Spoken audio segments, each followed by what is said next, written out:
In the car world, there is nothing that we like to argue about more than what is best. But sometimes it can be a little bit more fun to argue about what's worst. Today, we're going to be talking about 5 of the most poorly engineered cooling systems ever to come out of Europe, and also how to fix them, because sometimes the cars are just so good that it's worth dealing with a little bit of a headache. We're starting out with the E36, which, let's be honest, it's the poster child for unreliable cooling systems. I mean, in life there's kind of a balance, and the E36 is a perfect example of that. It's a beautiful car with a sharp chassis, an iconic 90s look, great group of engines, awesome aftermarket support, and yet all of those massive pros to owning one of these cars gets handicapped when you're on the side of the interstate and all of a sudden your expansion tank has blown in half and there's a puddle of coolant underneath the car. Or maybe the plastic end tanks on your radiator also blew off and have left another different puddle of coolant underneath the car. Or alternatively, your water pump with its plastic impellers has exploded into a million pieces, and now not only do you not have a water pump, but the plastic pieces are now clogging all of the cooling passages that go throughout your engine and your cylinder head. Now, all of these issues that I just mentioned, there are some that are distinct between the 4 and the 6 cylinder, which pretty much all of them are relatively focused around that 6 cylinder. And what it's all going to come down to is a lot of these plastic pieces being a failure point. As they age, especially with these cars getting older, they're always going to fatigue and weaken. And even earlier on, back in these cars' lives, it still was kind of a weak point. So a lot of the time, it's just a matter of staying on top of your maintenance and adding some select upgrade parts where you can to bolster the system. Really good example, expansion tanks, just stay on top of them as they age and get brittle. That's usually when they'll crack and then rupture because of a pressurized system. Pretty much the same situation with your radiators, your OE type units. You're just going to want to replace more regularly as those plastic tanks become brittle. Or alternatively, you can upgrade to an aftermarket all aluminum unit to totally isolate that issue from the system. And then in the water pump realm, we have a bunch of different units on our site, which you guys love, which definitely suggests you're familiar with this issue, that use a metal impeller instead of a plastic one. So while they also last a bit longer, if they do end up failing, they don't blast a bunch of plastic pieces into your cooling system, which is definitely a pro. So next up on our list is the E46 BMW. No, just kidding. So a lot of cars these days are built on a shared platform. So sometimes that's within a single company like VW or VAG's MQB, and other times it's spread across a bunch of different manufacturers from all kinds of different regions around the world. Ford has an enormous reach in the automotive world, and they're definitely one example of a unit that kind of shares one of these platforms. I mean, if you look at some of their relationships with Volvo, Jaguar, Land Rover, even Aston Martin and Mazda, a bunch of those different partnerships have been responsible for some serious projects. Within the Volvo side of the C1 family, Volvo chose to call this the P1 platform. So that would be shared by the S40, the V50, the V70, and of course the Volvo C30, the little hatchback. Now, this P1 platform was a tremendous success for Volvo. It ended with thousands of happy customers and a handful of exciting, often overlooked models that people still cling on to these days as phenomenal driver's cars. Powering these 4 variants was a final iteration of Volvo's N-Series 5-cylinder engines, dubbed the RNC family. And while they're generally seen as really reliable, they have one fatal flaw that relates directly to some of these parts right in front of me here.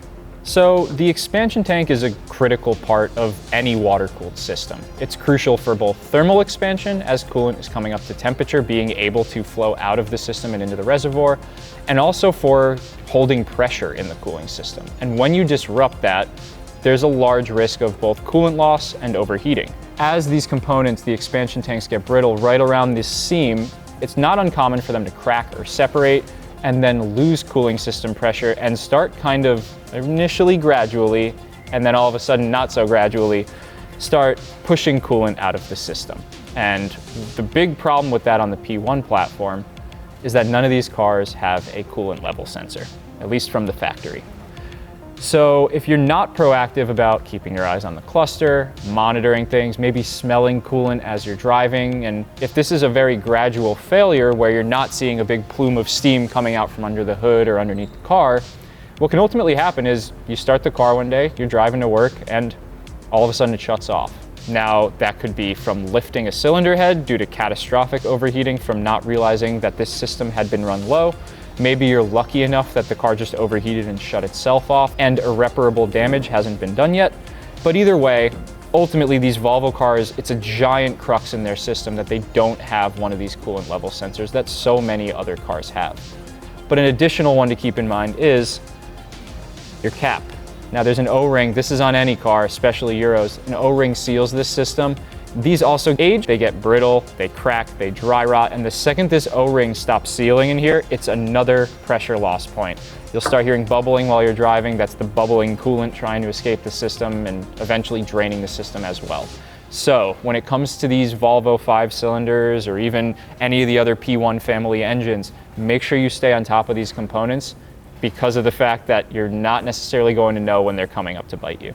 So part of what makes both the 996 and the 986 so great is also part of their downfall. Like we were mentioning earlier, the best location for a radiator is up front, directly in the path of as much airflow as possible to get air moving through these fins and cooling off coolant as it circulates through.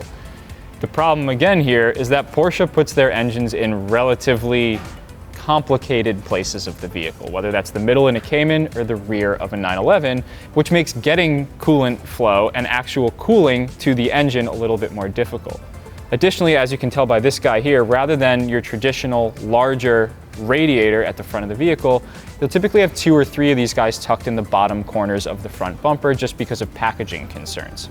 Now, these bumper openings have a bit of an issue with collecting debris, which will block these radiators. And it'll strain everything in the cooling system, and it can result in something like a failed radiator as the plastic end tank begins to separate, crack, or leak with both age and a little bit of extra strain from just being driven in these environments. Additionally, the hoses have been known to tear due to just age alone and additional wear, and the water pump is also a really common failure point at the back of the engine. So water pumps are a pretty prolific failure on pretty much all of the M96 engines for several reasons. First of all, they wear relatively rapidly around a 60,000 mile interval. You're gonna wanna usually replace them before that because of this. The bearing that actually allows the pump to spin is prone to failure, which adds play to the pulley, a little bit of movement in the system, and also a little bit of movement at the impeller. The reason that's a huge deal is that the OE impeller, surprise, is also plastic. So once it starts walking around and it starts making contact with the engine case, it'll also blow into a million pieces, sending plastic shrapnel all through the cooling system, plugging up all kinds of cooling jackets that it shouldn't be. It's the exact same story as the E36. It's almost like cooling systems shouldn't use plastic components internal to the engine. Elsewhere, the oil heat exchanger, which uses coolant to both warm and cool off oil as it circulates through the engine, can fail internally, which allows engine oil and coolant to intermingle at this point, making a famous milkshake that I think we've all known or seen before, all mingling together inside of the engine, which can cause a ton of adverse wear as oil gets washed down. Coolant expansion tanks can also get especially hot, particularly in the cramped Boxster engine bay, and they can crack just like the E36, covering the rear trunk and the entire engine bay in a ton of coolant. You'll probably smell that one after it happens rather than before it happens and as it's coming along. However, what's arguably worst is going to be the head gasket failures. Now, when it comes to Porsche engines, they aren't necessarily inexpensive to open, and something like a head gasket is a massive job and very expensive as a result a lot of the time. Cylinder and cylinder head cracks that allow coolant into the combustion chambers are not rare and are often a much more expensive repair, if not cause for an engine replacement as a whole. A lot of the time that can actually be the less expensive manner of resolving one of these issues. On top of all of that, the enormity of the system caused by the radiator being all the way at the front of the car and the engine being all the way at the back makes for not only a ton more failure points, it makes the bleeding process a huge challenge without a pressure bleeder. Think of all of that space that coolant needs to fill before it can even start making its way up into the cooling passages of the engine when it's traveling from the radiator all the way back. And you're going to have a lot of different possibilities for air to just linger in the system and make things a pain. Now, fortunately, just like BMW, as we were talking about earlier, There are a lot of solutions to help remedy or at least keep these issues at bay through OE suppliers as well as the aftermarket. Easy examples, radiator, another easy one to look at, either going to a quality replacement part, such as this Nissan's unit right in front of me here, when you do service on a regular interval, key there being regular interval before this has the chance to break, get proactive and you're going to keep yourself from a lot of headache. Or whether you upgrade to an all aluminum unit. Same story with our water pumps here as the BMW one. You can switch to a metal impeller rather than plastic. It's going to help you a ton should it ever let go, and it's also going to extend the service life. And also, of course, just educating yourself. We have our buyer's guides on our website. We have our DIY videos on our other channel that you can check out. All of these are going to help you to have a happy and enduring Porsche ownership, which is the type that you're ultimately going to want if you're buying a car of that quality and tier of performance. The Austin Mini was an icon, providing fun and affordable transportation for decades in Britain, and also remaining popular as a new car in places like Japan well into the 90s. Now, as we all know today, they're underneath the BMW umbrella after BMW's purchase of the Rover Group and the reposturing of the brand under the German umbrella through the name Mini Cooper. So when it came along, of course, we saw the R50 and the R53, most commonly known in its Cooper S R53 variant with its supercharged engine. And then later on, we saw this morph a little bit with the R56 moving on to a turbocharged engine with a little bit of engineering touch from France. Before entering production, BMW partnered with Chrysler, of all people, to produce a new series of engines meant to power the new Mini, among some others. This engine would ultimately be called the Tritec, and the supercharged single-cam 1.6 liter in the Mini Cooper S was at the top of the performance range, with a ton of torque and a distinct whine from the supercharger that I think we all kind of can hear right now and we know and love.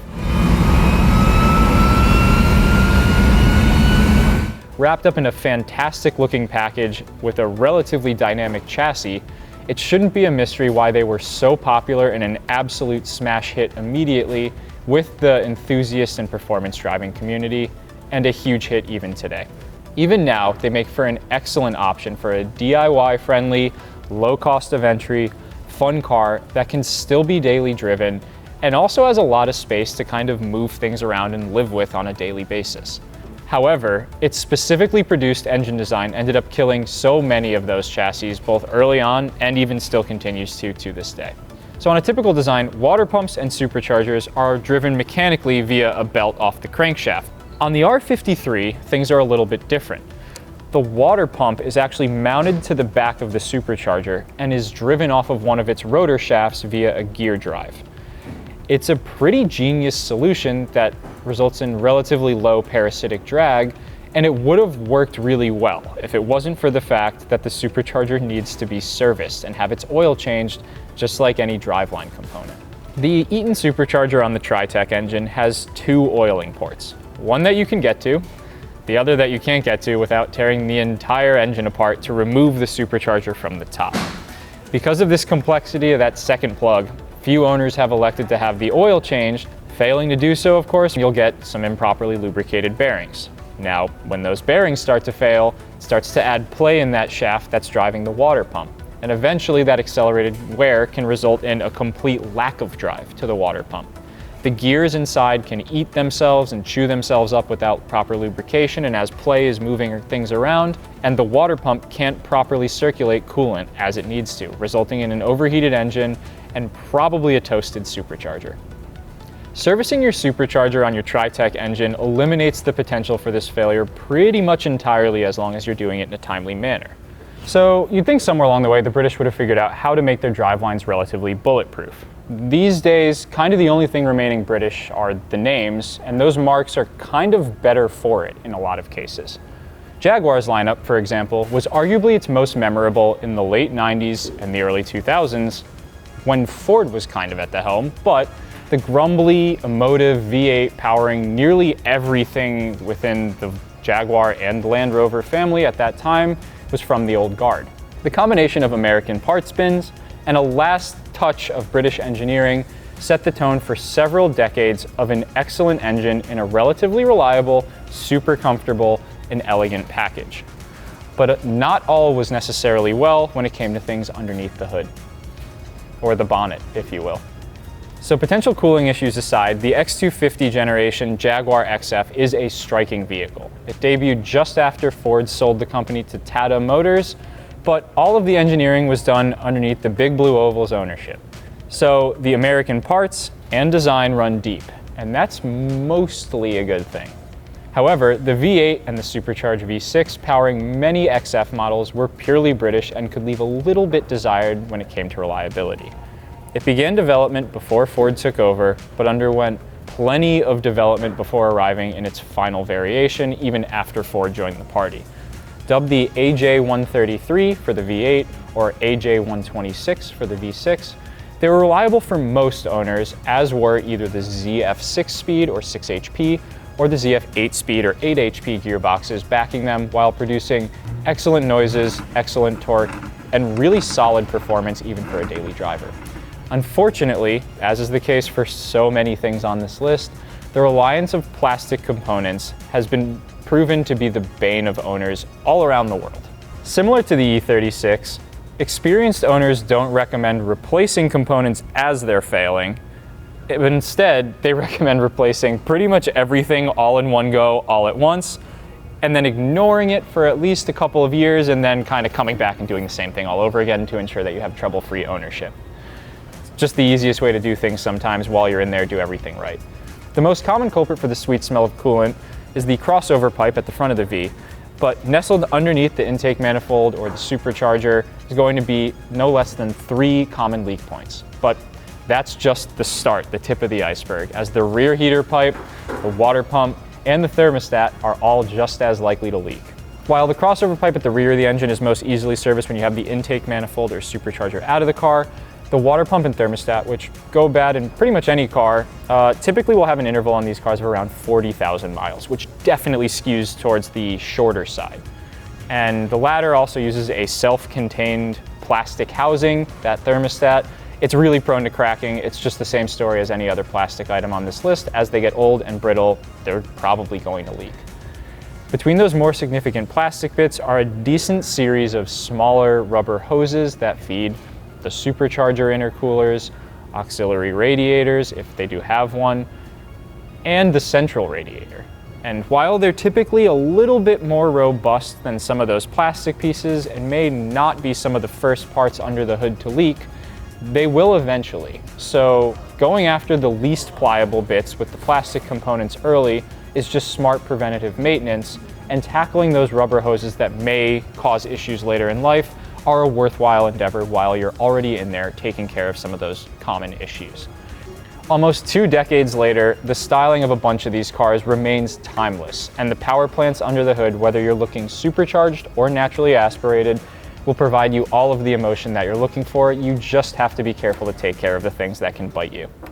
Surely, VAG owners and Mercedes owners alike, you didn't think I was going to let you off the hook quite that easy. That's right, I'm going rogue, but we have a couple more cars to talk through, and we're going to start off with the EA888 4-cylinder in a ton of different MQB, Volkswagen, and Audi products.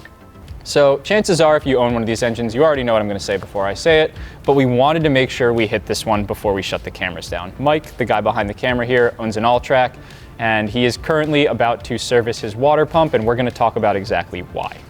These guys on the front of the water pump housing, they use a plastic housing, and there's kind of a couple different ways that these can start to leak or fail. One is separation at the seal behind that plastic housing, which sometimes is a gradual leak initially. Other times it's a very sudden, rapid dumping of all of the coolant out of the system once there's pressure. Alternatively, on the other side of the coin, oil leaks aren't entirely uncommon, and because plastic can be broken down by oil, as oil drips down onto the front of the water pump, it can fatigue plastics and also eventually lead to a pinhole or more progressive leak. Now, remedies for this, of course, timely servicing. The second you get the smell of the coolant or you start seeing the level drop a little bit, go ahead, check that water pump and probably just service it to be safe. There are also some solutions out there that will upgrade to an aluminum or metal housing, which may help to prolong the life of your replacement unit. So last but certainly not least, as one of the Mercedes guys here, I have to take one on the chin when it comes time to do so. The M278 and M157 V8 twin turbos somehow didn't make it on this list initially, and this entire time we've been sitting here, I've been kind of wondering how. And now that I've gone rogue, I can do whatever I want.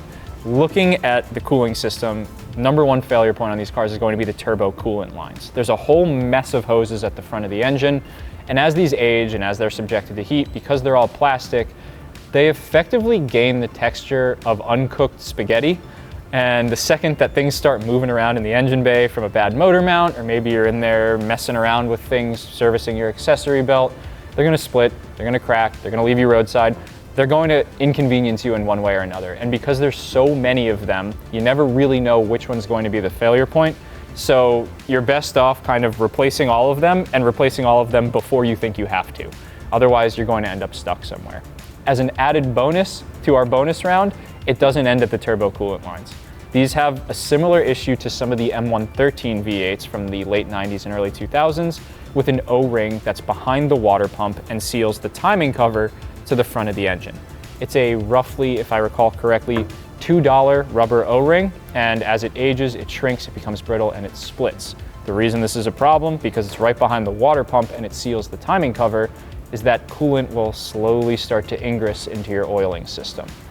If you notice a milkshake, chances are your bottom end, your rod bearings, and maybe even your main bearings are already cooked. So stay on top of checking with those engines. Definitely get on top of those coolant lines before it's a problem, and you could have a pretty potentially happy cooling system in your M278 or M157, but ultimately it's always going to come down to maintenance. Of course, for any of the products that you saw in today's videos, as well as some of the solutions that we were talking about, you can head over to fcpeuro.com and shop those solutions for your vehicle, as well as over to our other YouTube channel, our DIY channel, for videos on how to install and service these items on your own at home in your garage. If you like this video, leave us a like, consider subscribing, and of course, if we missed one, or if you want to elaborate, add some color to some of the cars that we talked about today, please do drop them down in the comments, because there's always a lot to talk about when it comes to European cooling systems. Thanks for watching.